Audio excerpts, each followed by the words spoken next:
اعوذ باللہ من الشیطان الرجیم بسم اللہ الرحمن الرحیم الحمد للہ الذی ہدانا لہذا وما كنا لنهتدی لولا ان ہدانا اللہ لقد جاءت رسل ربنا بالحق والصلاة والسلام والتحیۃ والاکرام علی سید اسلم فی الوجود سر اللہ فی کل موجود نقطۃ دائرۃ الوجود صاحب لواء الحمد والمقام المحمود مولانا مولا الثقلین جد الحسن والحسین ابی القاسم محمد اللہم صلی علی محمد وعلى آل بیتہ الطیبین الطاہرین المعصومین المظلومین ولعنۃ اللہ علی اعدائہم اجمعین من یومنا ھذا الی قیام یوم الدین اما بعد فقد قال اللہ تبارک وتعالی فی کتابہ المجید بسم اللہ الرحمن الرحیم یا ایھا الذین آمنوا اطیعوا اللہ واطیعوا الرسول واولی الامر منکم صلوات اللہم صلی علی محمد وآل محمد وعجل۔ حضرات گرام قدر، مذہب تشیع کا یہ طریقہ رہا ہے کہ ہمارا جب بھی کوئی خطیب، جب بھی کوئی ذاکر منبر رسول پر آتا ہے تو آنے کے بعد سب سے پہلے یا تو قرآن کے آیتوں کی تلاوت کرتا ہے یا پھر حدیث معصوم کی تلاوت کرتا ہے۔ مجھے اس سے کوئی بحث نہیں کہ دنیا کے اسپیکرز اسٹیج پر آنے کے بعد کیا پڑھتے ہیں کیا نہیں پڑھتے، لیکن یہ مذہب شیعہ کا طریقہ ہے کہ ہمارا جب بھی کوئی خطیب، جب بھی کوئی ذاکر، جب بھی کوئی اسپیکر، جب بھی کوئی مقرر منبر رسول پر آتا ہے تو آنے کے بعد سب سے پہلے یا تو قرآن کے آیتوں کی تلاوت کرتا ہے یا معصوم کے حدیثوں کی تلاوت کرتا ہے۔ اب کوئی یہ نہ کہے کہ یہ ان کا بنایا ہوا رواج ہے اور دوسروں کے سامنے دکھانے کے لیے بنائی ہوئی رسم ہے، نہیں عزیزوں، بلکہ ہم یہ عمل انجام دے کر دنیا والوں کو یہ پیغام دینا چاہتے ہیں کہ دنیا والوں جان لو، مذہب شیعہ کا دار و مدار یا تو اللہ کے قرآن پر ہے یا معصوم کے فرمان پر ہے۔ ذرا صلوات پڑھیے محمد وآل محمد پر۔ اللہم صلی علی محمد وآل محمد۔ پروردگار عالم اسی قرآن میں ارشاد فرما رہا ہے کہ ایمان والو اللہ کی اطاعت کرو، اس کے رسول کی اطاعت کرو۔ ظاہر سی بات ہے عزیزان محترم، اطاعت سے پہلے معرفت کا ہونا ضروری ہے۔ کسی کی اطاعت کرنے سے پہلے، کسی کے رولز کو فالو کرنے سے پہلے اس کی معرفت کا ہونا بہت ضروری ہے۔ آیا ساری دنیا اگر یا رسول اللہ اور یا رسول اللہ کہتی ہے تو اس سے پہلے رسول کو پہچاننا ضروری ہے۔ رسول کہتے کسے ہیں، رسول کہتے کسے ہیں، حالانکہ ہم جیسے لوگوں پر مذہب تشیع کے اوپر بہت سارے الزامات لگائے گئے کہ یہ شیعہ رسول کی تعریف نہیں کرتے۔ توجہ فرمائیے گا، میں آج بتانا چاہتا ہوں کہ رسول کہتے کسے ہیں، رسول کی عظمت کیا ہے، رسول کی برکت کیا ہے، رسول کی ذات کیا ہے، رسول کہتے کیا ہیں، رسول کہتے کسے ہیں، رسول کی معرفت کیا ہے۔ ملاحظہ فرمائیے گا، آج ہمیں پہچاننا ہے کہ نبی کہتے کسے ہیں۔ آیا صرف نام لینا کافی ہے یا معرفت حاصل کرنا کافی ہے؟ بے شک۔ اب سمجھیے گا ذہن محترم، اللہ نے کس رسول کی معرفت اور اطاعت کے لیے حکم دیا ہے کہ اے ایمان والو اللہ کی اطاعت کرو، اس کے رسول کی اطاعت کرو، جبکہ ہمارے اوپر یہ الزام لگائے جاتے ہیں کہ یہ شیعہ علی کی تعریف حد سے زیادہ کرتے ہیں، یہ نبی کی تعریف نہیں کرتے، اور اتنی زیادہ تعریف کرتے ہیں کہ یہ علی کو نبی کے حد سے زیادہ بڑھا دیتے ہیں۔ بھائی یاد رکھیے گا عزیزان محترم، ہم نے مولا علی کو حد سے زیادہ نہیں بڑھایا۔ میں ایک جملہ بھی، ہمارے بھائی ناظم صاحب نے ایک شعر بھی کہا تھا کہ ہم علی کو حد سے زیادہ نہیں بڑھا سکتے۔ اب یہ جملہ خطیب اکبر کا ہے، خطیب اصغر کا نہیں۔ وہ فرماتے ہیں کہ ہم اس علی کو حد سے زیادہ کیا بڑھائیں گے جس کے فضائل کی کوئی حد ہی نہ ہو. نا یہ میرا جملہ نہیں تھا زان محترم، توجہ فرمائیے گا. ہم نے علی کو حد سے زیادہ نہیں بڑھایا بھیا. جسے اللہ نے نبی کہا ہم اسے نبی مانتے ہیں، جسے اللہ نے ولی کہا ہم اسے ولی مانتے ہیں. ارے جناب میں کیا کروں جسے اللہ نے کچھ نہیں کہا؟ ارے بھائی کیا سن رہے، ذرا سا میرے ساتھ ہو جائیے. جسے اللہ نے کچھ نہیں کہا ہم اسے کچھ نہیں مانتے. نہیں، یہ شیعہ علی کو حد سے زیادہ بڑھا دیتے ہیں، اتنی تعریف کرتے ہیں، اتنی تعریف کرتے ہیں جتنی یہ نبی کی تعریف نہیں کرتے. اب ایک جملہ کہہ رہا ہوں خدا کے لیے، ذرا سا بیدار ہو کے سنیے گا. بہت خوبصورت جملہ ہے، رسول کی عظمت کے حوالے سے کہنا چاہتا ہوں کہ جو بھی یہ کہتے ہیں کہ یہ شیعہ علی کو حد سے زیادہ بڑھا دیتے ہیں، ارے نہیں جناب، ہم نے علی کو نہیں بڑھایا، آپ نے نبی کو اتنا کم مانا کہ علی بڑا نظر آتا ہے. اللہ اکبر، اللہ اکبر. صلوات پڑھیے محمد والے محمد.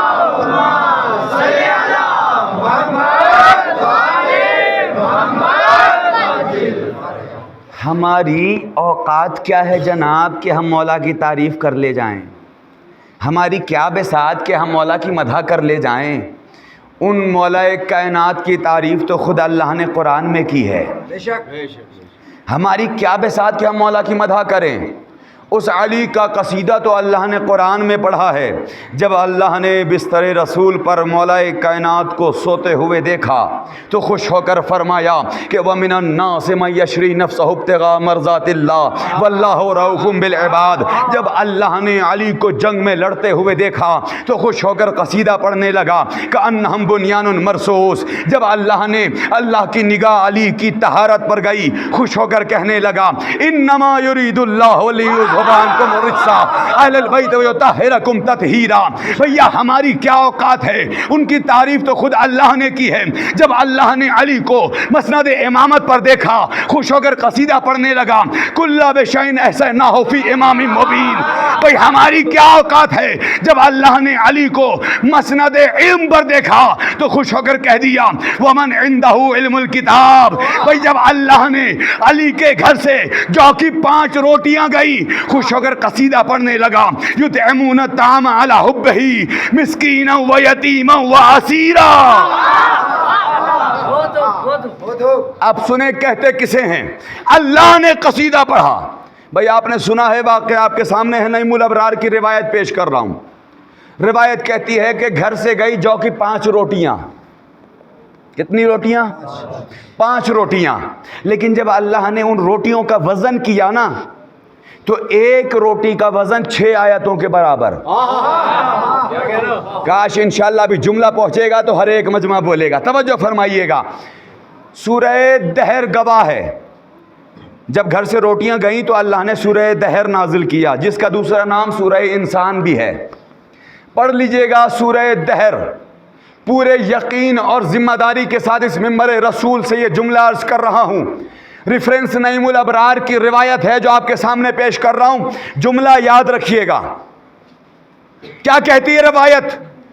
پورے سورہ دہر کی آیتوں کو گن لیجئے گا. 30 آیتیں ہیں سورہ دہر میں.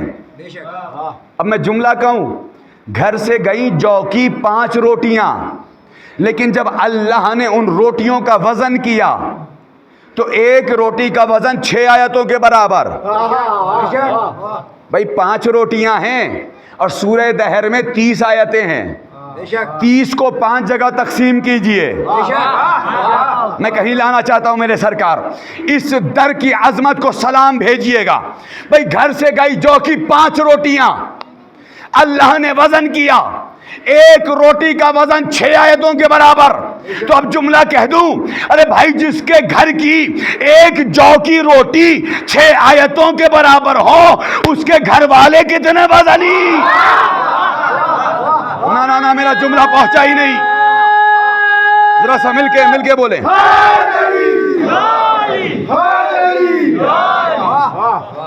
ابھی میرا جملہ پہنچا ہی نہیں، ورنہ انشاءاللہ اب تک جو نہیں سمجھے وہ میرے اس جملے کے بعد سمجھیں گے، اور ہر ایک نام علی پر سہارا دے کر نعرہ لگائے گا۔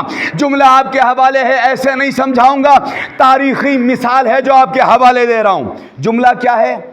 دلیل ثابت کرنا ہے جس کے گھر کی ایک جو کی روٹی کتنے آیتوں کے برابر؟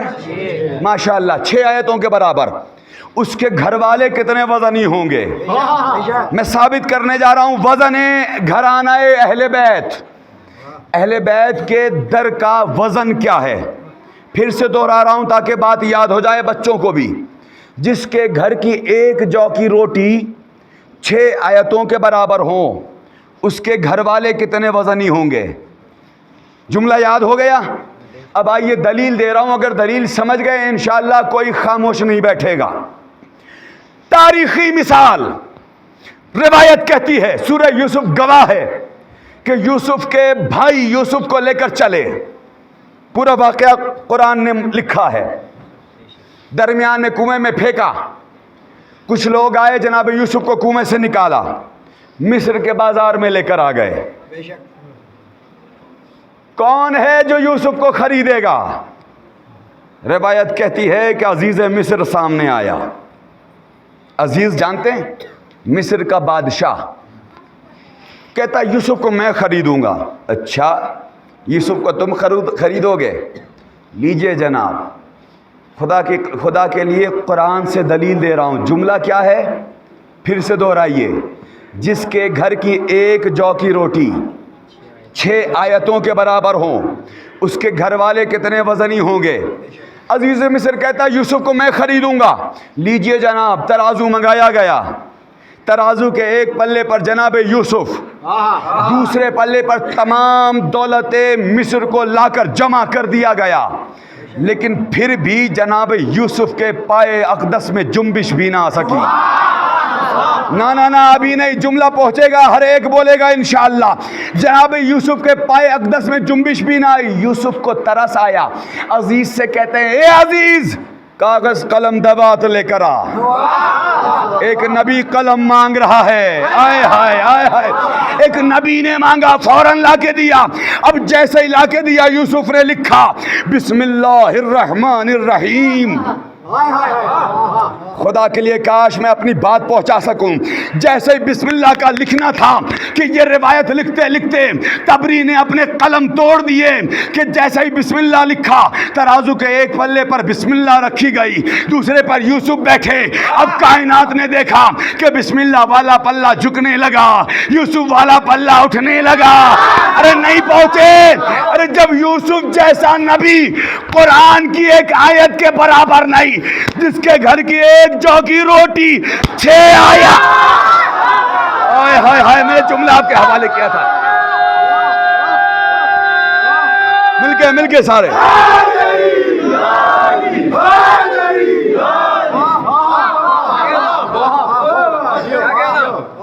بھائی قرآن پڑھ رہا ہوں میں آپ کے سامنے، ہے نہیں تاریخ میں؟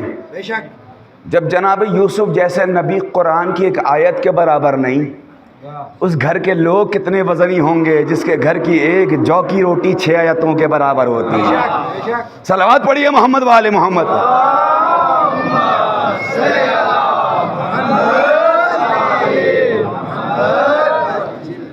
شیعہ اتنی زیادہ تعریف کرتے ہیں کہ یہ نبی کی تعریف نہیں کرتے، یہ ہر محفل میں، ہر مجلس میں، ہر جشن میں صرف علی علی کرتے ہیں، صرف علی علی کرتے ہیں۔ نہیں میرے سرکار، کہنے والوں نے تو یہ بھی کہا کہ ان کے 12 امام ہیں، یہ 12 اماموں کے بارے میں نہیں بتاتے، یہ 8ویں امام کے بارے میں نہیں پڑھتے، یہ 7ویں امام کی روایات نہیں سناتے، یہ 8ویں امام کے اخبارات لوگوں کو نہیں سناتے، 6ٹھے امام کی زندگی نہیں بتاتے، 5ویں امام کے بارے میں نہیں بتاتے، یہ لے دے کے اپنی مجلسوں میں صرف علی علی کرتے ہیں۔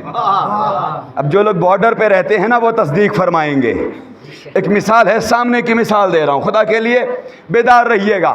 جو بھی یہ کہتے ہیں کہ ان کے 12 امام ہیں, یا 12 اماموں کے بارے میں 14 معصومین کے بارے میں نہیں پڑھتے, ہر محفل میں, ہر مجلس میں, ہر جشن میں صرف علی علی کرتے ہیں, تو جواب دے رہا ہوں کہ ہم علی علی کیوں کرتے ہیں. سنیے گا, میرا سوال ہے ہندوستان کی گورنمنٹ سے کہ مجھے بتائیں ہندوستان کا نقشہ تھوڑا ٹیڑھا ہے. ہندوستان کے ایک بارڈر کا نام بنگلہ دیش, ایک بارڈر کا نام پاکستان, ایک بارڈر کا نام نیپال, ایک بارڈر کا نام چائنا. مگر اب میرا سوال یہ ہے, آپ تو پاکستان کے بارڈر کے قریب رہتے ہیں نا, آپ سے زیادہ بہتر کون مجھے بتائے گا. میرا سوال تو ہندوستان کی گورنمنٹ سے ہے کہ مجھے یہ بتائے کہ نیپال کا بارڈر تو ایسا ہے کہ جب کوئی چاہے چلا جائے, جب کوئی چاہے چلا آئے. بنگلہ دیش کے بارڈر پر بھی اتنے سپاہی نہیں. اب سوال ہے, مجھے ہندوستانی گورنمنٹ جواب دے کہ یہ سارے کے سارے اسلحے, سارے کے سارے سپاہی, سارے کے سارے آرمی والے یہ پاکستان والے بارڈر پر کیوں ہیں. سمجھانا چاہتا ہوں میرے سرکار, یہ سارے کے سارے اسلحے, سارے کے سارے سپاہی, سارے کے سارے پولیس فورس والے اور آرمی والے یہ پاکستان والے بارڈر پر کیوں نہیں ہیں. بھیا نیپال والے بارڈر پر کیوں نہیں, بنگلہ دیش والے بارڈر پر کیوں نہیں, یہ پاکستان والے بارڈر پر کیوں ہیں. گورنمنٹ جواب دے گی, ارے اشتر تو کیسی بات کر رہا ہے, تمہیں نہیں معلوم, ارے پاکستان والے بارڈر پر خطرہ زیادہ ہے. ارے جناب یہی تو ہمارا بھی جواب ہے, ہم بھی علی علی اس لیے کرتے ہیں کہ علی والے بارڈر پر خطرہ زیادہ.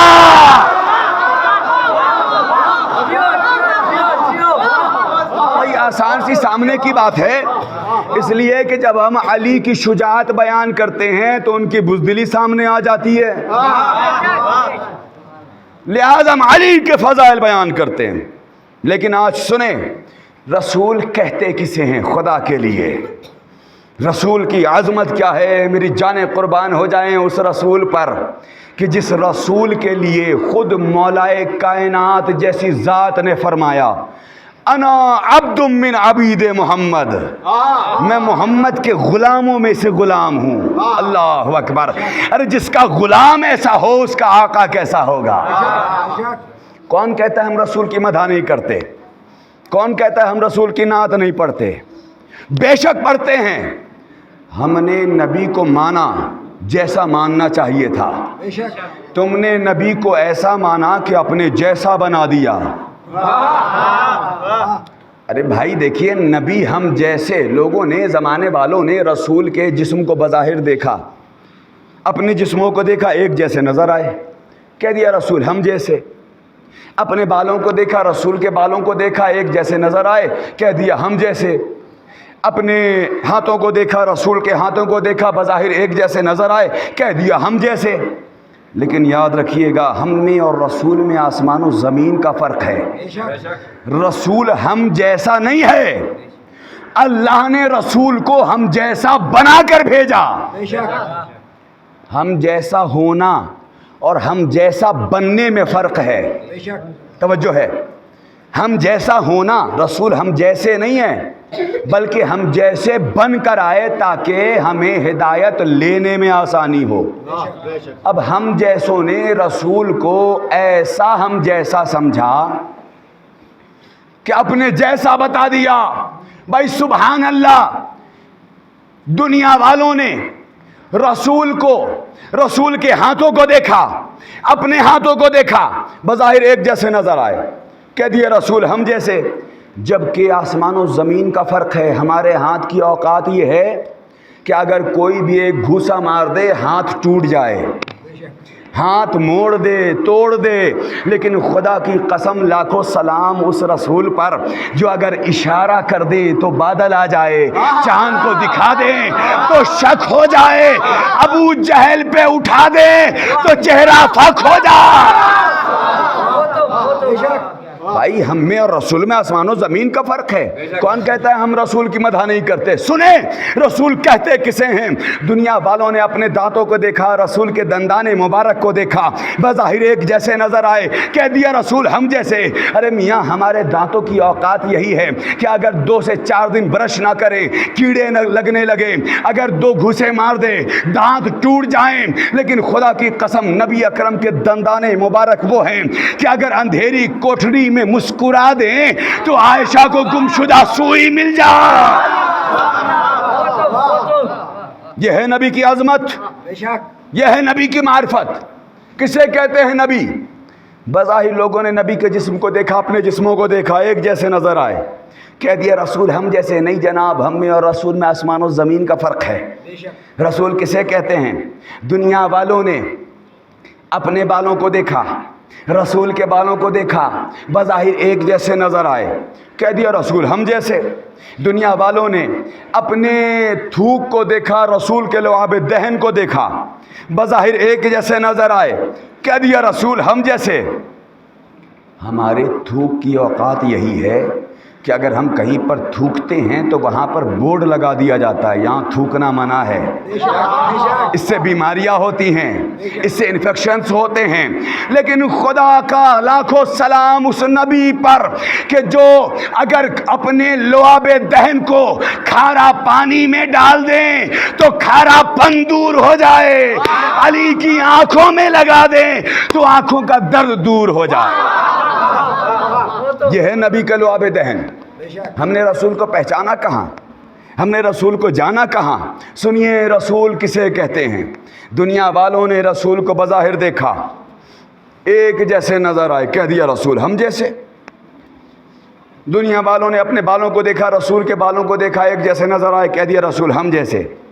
بھائی ہمارا بال یہ ہے کہ کوئی بھی نائی کاٹ کے کہیں بھی پھینک دے, پیروں کے نیچے آتا رہے, بے ادبی ہوتی رہے, نالیوں میں جاتا رہے. لیکن خدا کی قسم نبی اکرم کے بال وہ ہیں کہ اگر خالد بن ولید اپنی ٹوپی میں رکھ لیں تو درد سر سے شفا یاب ہو جائے, ہر قل اپنے تاج میں رکھ لے تو کامیاب ہو جائے, ابو صالح کے گھر میں رہ جائیں تو تمام رات فرشتے تسبیح و تقدیس میں مصروف رہیں.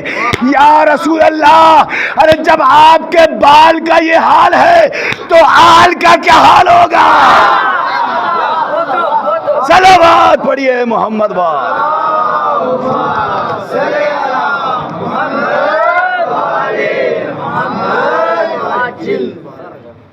بظاہر ایک جیسے نظر آئے, کہہ دیا رسول ہم جیسے. نہیں جناب, آسمان و زمین کا فرق ہے. اللہ نے نبی کو ہم جیسا بنا کر بھیجا ہے, اور اس لیے ہم جیسا بنا کر بھیجا ہے تاکہ ہمیں ہدایت لینے میں آسانی ہو, انہیں ہدایت دینے میں نہیں. سمجھا دوں اس بات کو, بڑی خوبصورت سی مثال دے رہا ہوں, آپ کی زندگی کی مثال ہے. اللہ نے رسول کو ہم جیسا بنا کر بھیجا ہے ہماری ہدایت کے لیے, وسیلہ بنا کر بھیجا ہے. بہت سے لوگ یہاں پر اس مجمع میں ایسے ہوں گے کہ جو چائے کے شوقین ہوں گے. ہیں چائے کے شوقین؟ ماشاءاللہ. علماء فرماتے ہیں کہ اللہ اور بندوں کے درمیان کبھی اتصال ممکن نہیں ہے. اللہ بندے سے نہیں مل سکتا, بندے اللہ سے نہیں مل سکتے. مل سکتے ہیں؟ اللہ بندوں سے نہیں مل سکتا, بندے اللہ سے نہیں مل سکتے. لہذا اللہ نے نبی کو وسیلہ بنا کر بھیجا ہے نا. بس اسی چیز کو سمجھانا ہے.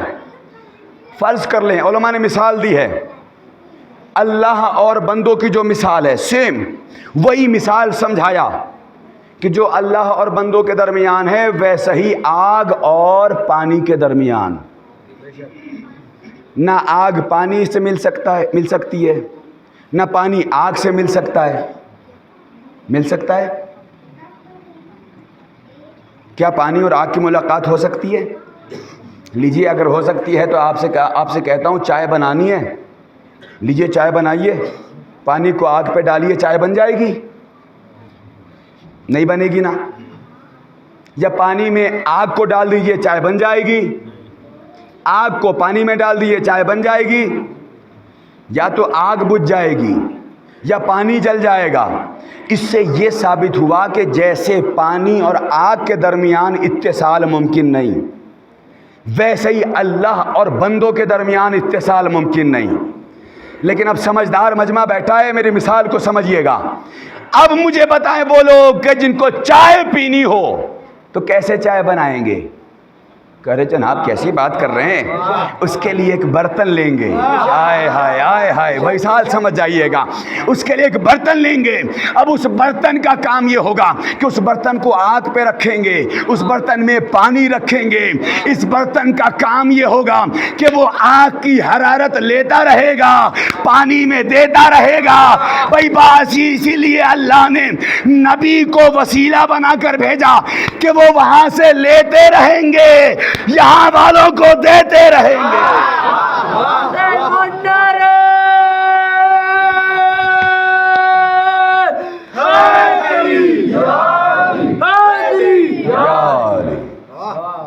تو نبی کو اللہ نے، اہل بیت کو اللہ نے وسیلہ بنا کر بھیجا۔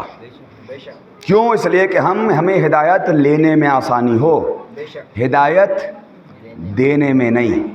کہنے والوں نے تو بہت ساری باتیں کی ہیں رسول اسلام سے متعلق، کہ نعوذ باللہ رسول امی تھے، امی سے مراد انہوں نے جاہل لیا۔ اللہ اکبر! جس کا غلام پیدا ہوتے ہی قرآن سنانے کا علم رکھتا ہو، توریت سنانے کا علم رکھتا ہو، زبور سنانے کا علم رکھتا ہو، تو جس کے غلام کے یہ علم کا مرتبہ ہے، اس کے آقا کا علم کا کیا مرتبہ ہوگا؟ تو کہنے والوں نے کہا مثال بہت ساری ہے، قرآن میں بھی دلیل ہے۔ جو لوگ اس عقیدے کے حامل ہیں کہ نبی 40 سال کے بعد نبی بنے، نہیں عزیزوں، نبی تو پیدا ہوئے تھے تو نبی تھے، خدا کی قسم۔ اس لیے کہ قرآن نے یہ واقعہ نقل کر دیا جو دلیل کے طور پر میں آپ کے سامنے پیش کر سکتا ہوں، کہ جب جناب عیسیٰ گہوارے میں آئے، کم سنی کا عالم ہے، گہوارے میں ہے، اس کم سنی میں جناب عیسیٰ نے فرمایا کہ اللہ نے مجھے نبی بنا کر بھیجا ہے، وجعلنی نبیّا، اللہ نے مجھے نبی بنا کر بھیجا ہے اور کتاب دے کر بھیجا ہے۔ اللہ اکبر! ارے جب عیسیٰ جیسا نبی گہوارے میں گویا ہو کر یہ کہہ سکتا ہے کہ میں نبی بن کر آیا ہوں، ارے بھائی جب عیسیٰ کم سنی میں نبی بن کر آ جائے تو جو فخر عیسیٰ ہو، کیا وہ 40 سال کے بعد نبی بنیں گے؟ نہیں عزیزان محترم، بہت ساری دلیلیں ہیں جو میں آپ کے سامنے پیش کر سکتا ہوں۔ اس طریقے سے رسول کو پہچانیے، رسول کہتے کسے ہیں، رسول کی معرفت کیا ہے، خدا کی قسم۔ اور کل کی جو تاریخ ہے آپ کے یہاں، مجھے بتایا میرے بھائیوں نے کہ جناب اون محمد سے تاریخ مخصوص ہے، اور جناب اون محمد کی شبیہ بھی برآمد ہوگی۔ کل آپ کو علی رضا اشتر جناب اون محمد کو فضائل کے انداز میں سنائے گا۔ سنا ہے فضائل کے انداز میں جوانوں؟ کل محسوس ہوگا کہ گھرانہ علی کے بچے کتنے شجاع ہوتے ہیں۔ اور خدا کی قسم کل سے جو مجلسیں ہوں گی، چونکہ میرا اصول تھا لیکن اس اصول کو میں نے اب توڑنے کی کوشش کی ہے اپنے بھائیوں کے حکم کے حوالے سے، تو انشاءاللہ کل سے جو مجلسیں ہوں گی وہ تاریخی مجلسیں ہوں گی، اور انشاءاللہ آپ یاد رہ جانے والی مجلسیں ہوں گی، اس لیے کہ بڑی محنتوں سے مصائب سے فضائل کے گوشے نکالے جاتے ہیں، ورنہ ان شہیدوں کا ذکر صرف کربلا ہی میں ملتا ہے، اور متعدد مقامات پہ، چند مقامات پہ ملتا ہے تو ملتا ہے۔ بہت سے کم کتابیں ہیں جو ان کی شخصیات سے متعلق لکھی گئی ہیں، لیکن آپ کے سامنے جناب اون محمد کی شجاعت اور جنگ آپ کے سامنے پیش کروں گا انشاءاللہ۔ اس کے بعد کی بھی جو تاریخیں ہیں، جناب علی اکبر، جناب قاسم، کوشش کروں گا کہ ہر ذات کو فضائل کے انداز میں سناؤں آپ کے درمیان، اور مجھے میرے بھائیوں نے چھیڑا ہے تو میں انشاءاللہ فضائل کا حق ادا کرنے کی کوشش کروں گا بتوفیق الہی، بتائید چہردہ معصومین علیہ السلام۔ ایک صلوات پڑھیے محمد و آل محمد۔ اللہم صلی علی محمد و آل محمد۔ چونکہ ایام محرم جاری و ساری ہیں، اور ان ایام میں اگر کسی نے آل رسول پر گریہ نہیں کیا تو پھر مجلس میں آنے کا کوئی فائدہ نہیں۔ اور خدا کی قسم جب بھی مجلسوں میں آئیے نا، اس عقیدے سے آئیے کہ کچھ نہ کچھ آپ کو لے کے جانا ہے یہاں سے۔ ٹھیک ہے، ملنے والی چیزیں الگ الگ طرح کی ہوتی ہیں، کوئی اپنی قسمت جگانے آتا ہے، کوئی اپنی دعائیں لے کر آتا ہے، لیکن خدا کی قسم یہاں کا معجزہ ہے، ہندوستان میں بہت سے ایسے عزاخانے ہیں جہاں پر لوگوں کو عطا ہوئے ہیں، مثالیں موجود ہیں، واقعات ہیں، لوگوں کو عطا ہوئی ہیں بہت ساری چیزیں۔ لکھنؤ میں ابھی کچھ عرصے پہلے دنیش شرما جو ابھی بھی حیات ہیں اور عہدہ ان کا بلند ہو گیا ہے، کچھ سال پہلے وہ میئر تھے لکھنؤ کے۔ دنیش شرما جانتے ہیں یہ کون ہے؟ ہم تو دعوت دیتے ہیں تمام فرقے کے لوگوں کو، تمام مذاہب کے لوگوں کو کہ آپ آئیں مجلس حسین میں تشریف لائیں، اس لیے کہ یہ مجلس حسین صرف شیعوں کے لیے نہیں ہے، تمام انسان کے لیے ہے، جس کے دل میں انسانیت ہے اس کے لیے یہ فرش اعزاں ہے۔ آپ آئیے ہمارے یہاں، بالکل آئیے، ہم اجازت دیتے ہیں اور گزارش بھی کرتے ہیں کہ آپ ہمارے یہاں آئیے مجلسوں میں۔ دنیش شرما کے لیے روایت لوگ بیان کرتے ہیں ان کے بارے میں کہ ان کی ماں کو ولادت نہیں ہو رہی تھی، ماں پریشان تھی اولاد کے لیے۔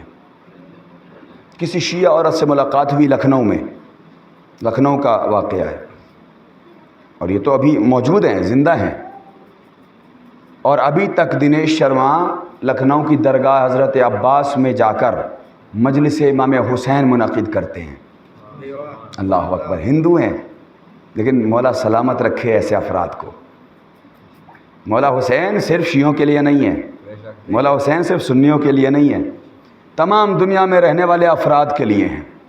دنیش شرما ابھی تک درگاہ ہمیں جا کر زیارت کرتے ہیں مولا عباس کے ذریعے کی۔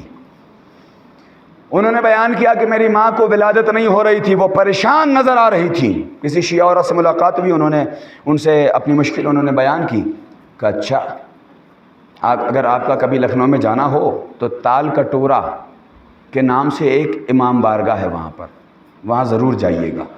جلوس اور محرم کا جلوس اور چہلم کا جلوس بھی وہیں جاتا ہے تال کٹورے میں۔ وہاں کے انہوں نے حکم دیا اور اس عورت نے بتایا کہ آپ جائیے تال کٹورے میں امام حسین کی زری میں جانے کے بعد وہاں مولا سے فریاد کیجیے اور آپ کو مولا ضرور دیں گے۔ عزیزوں، یہ تو آنکھوں سے دیکھا ہوا واقعہ ہے لوگوں کے، اور جس کے گواہ ابھی بھی موجود ہیں۔ اسی لیے میں کہتا ہوں کہ اس دربار میں جب بھی آئیے تو صدق دل سے آئیے۔ اس ماں وہ کہتی ہے کہ میں گئی اور جانے کے بعد ذریعہ ہے، اب مولا حسین میں جانے کے بعد میں نے گریہ کیا، روئی اور رو کے فریاد کیا کہ مولا حسین آپ کو اکبر کا واسطہ مجھے ایک بیٹا عنایت فرمائے۔ اللہ اکبر۔ جس کی دعائیں قبول نہ ہوتی ہوں وہ فرش اعضا پر بالخصوص مصائب میں دعائیں مانگا کرے۔ نہیں معلوم آپ کے قریب میں کہاں جناب سکینہ موجود ہوں اور آپ کی دعاؤں کے ساتھ آمین کہہ دے اور آپ کی دعائیں قبول ہو جائیں۔ اس ماں نے دعا کی اور کچھ عرصے کے بعد اسے ایک بیٹا ملا جس کو آج ساری دنیا دنیش شرما کے نام سے جانتی ہے۔ اللہ اکبر۔ عزیزوں، ایسی بہت سی مثالیں ہیں جو میں آپ کو سنا سکتا ہوں۔ صرف اس دربار کے فضائل، اس دربار سے ملنے والی چیزیں، آپ آئیے دعا مانگیے، کیوں نہیں ملے گا؟ اور ایک طریقہ بتاتا ہوں آج آپ کو، جس کی دعا قبول نہ ہوتی ہو وہ امام باڑوں میں آ کر مولا عباس کے علم کے قریب جا کر بس ایک جملہ کہے، آقا آپ کو آپ کی بھتیجی سکینہ کا واسطہ۔ اللہ اکبر، اللہ اکبر۔ جو عباس سکینہ کی پیاس نہ بجھا سکے نا، وہ آج تک سکینہ کے نام پر مانگنے والوں کو عطا کر رہے ہیں۔ اللہ اکبر، اللہ اکبر۔ اے عزادارو، آپ ہر نماز مغربین کے بعد زندان شام میں جاتے ہو، شبیہ زندان ہے نا نیچے، مجھے نہیں معلوم آپ وہاں پر جانے کے بعد کیا محسوس کرتے ہو، کیا محسوس نہیں کرتے۔ لیکن عزاداروں میں جب بھی گیا اس زندان میں موبائل فون کی روشنی قائم کر کے گیا، اس لیے کہ اس کا اندھیرا اتنا سخت تھا کہ مجھے کچھ نظر نہیں آتا۔ اللہ جانے سکینہ شام کے زندان کے اندھیرے کو کیسے برداشت کرتی ہوگی۔ اللہ اکبر، اللہ اکبر۔ آپ روز جاتے ہو سکینہ کے قبر کی زیارت کرنے، میں یہ مصائب نہیں پڑھتا، لیکن صرف اس لیے پڑھ رہا ہوں کہ جب بھی آپ وہاں جانا ایک مرتبہ یہ محسوس کر کے جانا کہ سکینہ کیوں کبھی سجاد کے پاس آتی تھی، کبھی زینب کے پاس آ کے کہتی تھی کہ اے پھوپھی اماں یہ اندھیرا میرا دم گھوٹ دے رہا ہے، اس اندھیرے میں میرا دم گھٹ رہا ہے۔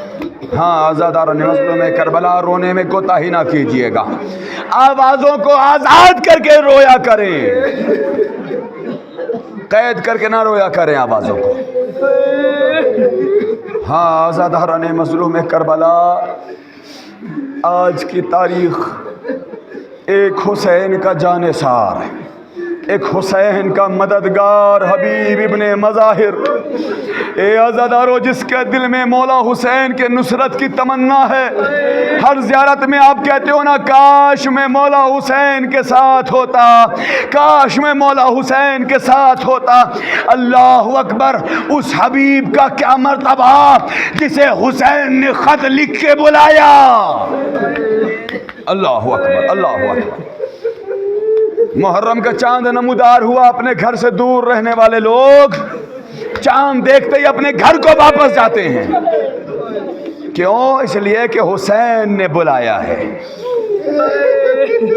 اس محرم کے چاند نے نہیں بلکہ حسین نے بلایا ہے۔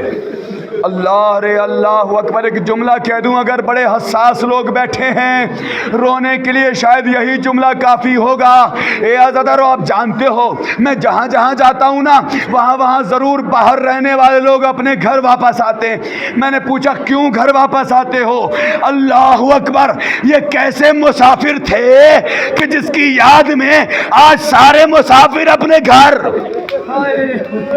اللہ اکبر، ہر ایک مسافر اپنے گھر واپس آ کے اس مسافر حسین کا ماتم کرتا ہے، اور آپ بھی مولا حسین کا ماتم کرنے کے لیے آئے ہیں۔ لیجیے عزادارو المختصر، جناب حبیب کے قریب خط پہنچا۔ جناب حبیب نے مظاہر روایت کہتی ہے کہ گھر میں کھانا کھانے میں مصروف تھے، اور آپ جانتے ہیں دروازے میں دق الباب ہوا۔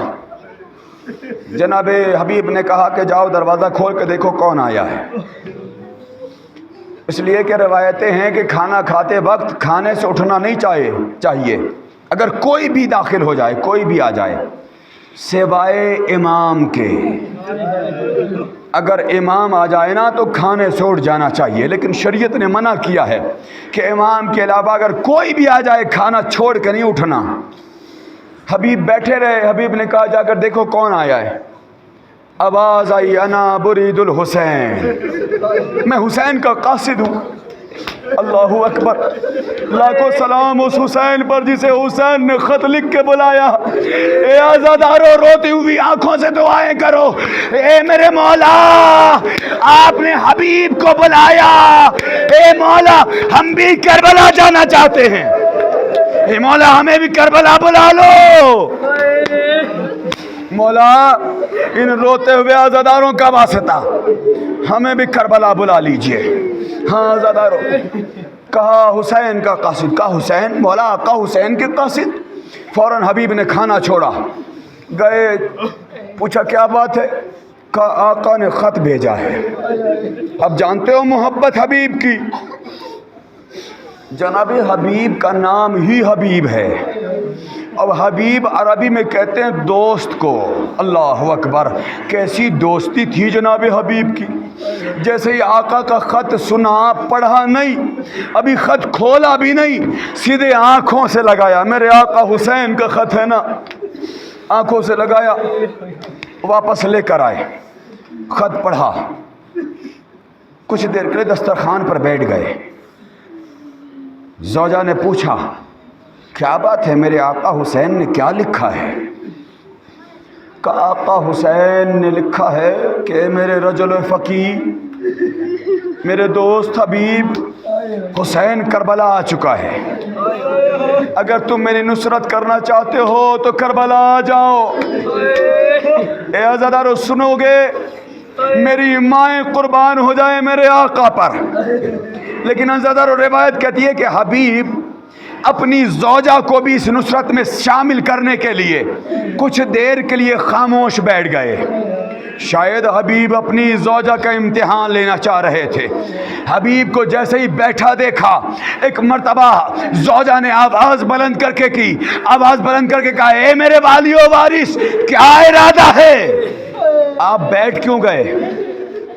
میری مائیں آواز سن رہی ہیں، مصائب سن رہی ہیں، لیکن لاکھوں سلام میں دعا کرتا ہوں پروردگار دنیا کی ہر زوجہ کو حبیب جیسی زوجہ عطا کرنا۔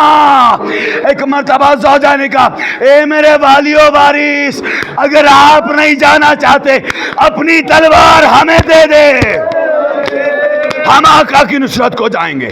اللہ رے جذبہ، اللہ رے جذبہ۔ ہاں عزاداران مظلوم کربلا، بس احساس کرتے جائیے گا۔ دو چار جملے اور مصائب کے لیجیے المختصر۔ جناب حبیب آمادہ ہوئے، گھر سے باہر نکلے، غلام کو یہ حکم دیا، چونکہ کوفے میں پہرا تھا، کہ کوئی بھی حسین کی نصرت کو نہ جا سکے۔ غلام سے کہا کہ جاؤ فلاں جگہ پر یہ گھوڑا لے کر وہاں کھڑے رہنا، میں ابھی آتا ہوں۔ ادھر حبیب کوفے کی گلیوں سے جا رہے تھے کہ ایک مرتبہ کیا دیکھا کہ راستے میں مسلم بن اوسجہ نظر آئے۔ سلام کیا، مسلم بن اوسجہ نے پوچھا، حبیب تمہارے چہرے کا رنگ بدلا کیوں ہے؟